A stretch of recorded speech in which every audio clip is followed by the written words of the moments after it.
রাঢ় বাংলার প্রচলিত একটি লোক উৎসব ইতু পুজো। মূলত অগ্রহায়ণ মাসের প্রতি রবিবার শস্যবৃদ্ধি কামনায় এবং পরলোকে মোক্ষলাভের ইচ্ছায় করা হয় এই পুজো।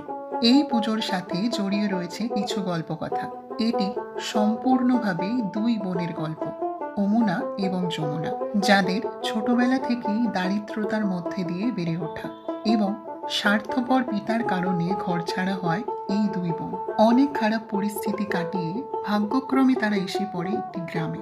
ক্রমে বহু বছর ধরে তারা এই পুজোটি করতে থাকে। এভাবেই এক সময় তাদের বিবাহকাল উপস্থিত হলে রাজা এবং কোটাল পুত্রের সাথে তাদের বিবাহ হয়।